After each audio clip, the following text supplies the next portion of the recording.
বাঁকুড়ার রয়েছে একাধিক একাডেমিক অ্যাচিভমেন্ট। এবার তেমন একটি ঘটনা ঘটেছে বাঁকুড়ার ইঞ্জিনিয়ারিং কলেজে। বাঁকুড়া উন্নয়ন ইনস্টিটিউট অফ ইঞ্জিনিয়ারিংয়ের 3 প্রফেসর মিলে ইঞ্জিনিয়ারিং কলেজের মেকানিক্যাল ডিপার্টমেন্টের অ্যাসিস্ট্যান্ট প্রফেসর ডক্টর সৌমেন পাল, ইলেকট্রিক্যাল ডিপার্টমেন্টের অ্যাসিস্ট্যান্ট প্রফেসর ডক্টর জয়তী মুদি এবং ইলেকট্রিক্যাল ইঞ্জিনিয়ারিং ডিপার্টমেন্টের associate professor doctor Soumen Ganguly, এই 3 প্রফেসর মিলে তৈরি করেছেন একটি সেন্সরের উপর ভিত্তি করে ভিসকোসিটি মেজারমেন্ট করার ডিভাইস। এই ডিভাইসের একটি আন্তর্জাতিক পেটেন্টও রয়েছে। আমরা যেটা ডিজাইন করেছি এটা হচ্ছে sensor base viscosity measurement device. Actually viscosity হচ্ছে যেটা resistance of a fluid measurement. এবার fluid means it is medical ব্যাকগ্রাউন্ডে ব্লাড বলুন, ইউরিন বলুন, এইগুলো একটা ফ্লুইডের ক্যাটাগরিতে পড়ে। প্লাস যদি টেকনিক্যাল সেকশানে যাই সেখানে আমরা ডিফারেন্ট প্ল্যান, যেমন অয়েল রিফাইনারি সেক্টর, তারপর বলুন যেমন আছে আরও পেন্ট সেকশন, তারপর বলুন যে কোনো ফুড প্রসেসিং সেকশন, তারপর ফার্মার যে মেডিকেল যেগুলো হয় লিকুইড মেডিসিন, সেই ক্ষেত্রেও আমরা ফ্লুইড হিসাবে সেগুলোকে কনসিডার করি।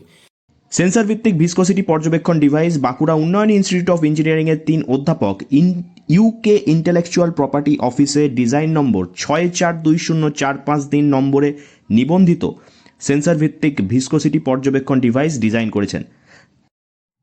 চিকিৎসা ক্ষেত্রে যে প্রয়োগগুলি রয়েছে তার মধ্যে গুরুত্বপূর্ণ হল কার্ডিওভাস্কুলার ডিজিজ, স্ট্রোক ও ডায়াবেটিস নির্ণয়ে সাহায্য করবে এই ডিভাইস।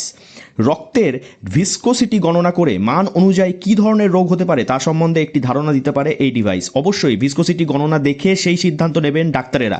রক্তপ্রবাহ ও ক্লটিং ডিসঅর্ডার নিরীক্ষণ, ডিপ ভেইন থ্রম্বোসিস এবং হিমোফিলিও জাতীয় রোগজনিত সমস্যা চিহ্নিত করতে পারবে এই ডিভাইস। আইসিইউতে রিয়েল টাইম পর্যবেক্ষণ, ইন্টেন্সিভ কেয়ার ইউনিটে গুরুতর রোগীদের চিকিৎসার নির্ভুলতা নিশ্চিত করতে সহায়ক হবে এই viscosity measurement device. Dialysis fluid নিরীক্ষণ অর্থাৎ কিডনি রোগীদের জন্য রিয়েল টাইম ডায়ালিসিসের তরল পর্যবেক্ষণ করবে, যা চিকিৎসার নিরাপত্তা এবং কার্যকারিতা দুটোই একসঙ্গে বাড়াবে।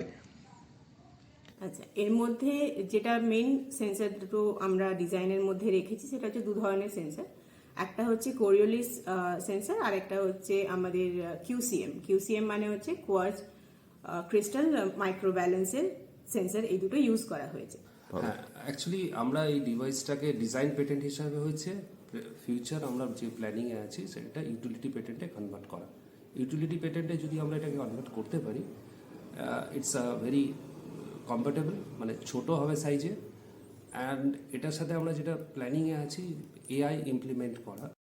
শিল্পক্ষেত্রেও রয়েছে প্রয়োগ প্রক্রিয়ার দক্ষতা বৃদ্ধি, অর্থাৎ উৎপাদন শিল্পে নিরবিচ্ছিন্ন ভিসকোসিটি নিয়ন্ত্রণ নিশ্চিত করবে এই ডিভাইস। পণ্যের গুণগত মান উন্নতকরণ, ফার্মাসিউটিক্যাল কোম্পানিগুলি ব্যবহার করতে পারবে এই ডিভাইস। খাদ্যপণ্য, লুব্রিকেন্ট এবং পেন্ট অর্থাৎ তরল রঙের মতো ক্ষেত্রে মান নিশ্চিত করতে পারবে এই ডিভাইস। পরিচালন ব্যয় হ্রাস অর্থাৎ স্বয়ংক্রিয় নিয়ন্ত্রণের মাধ্যমে উৎপাদন অপচয় ও বিদ্যুৎ খরচও কমবে এই ডিভাইসের ব্যবহারে।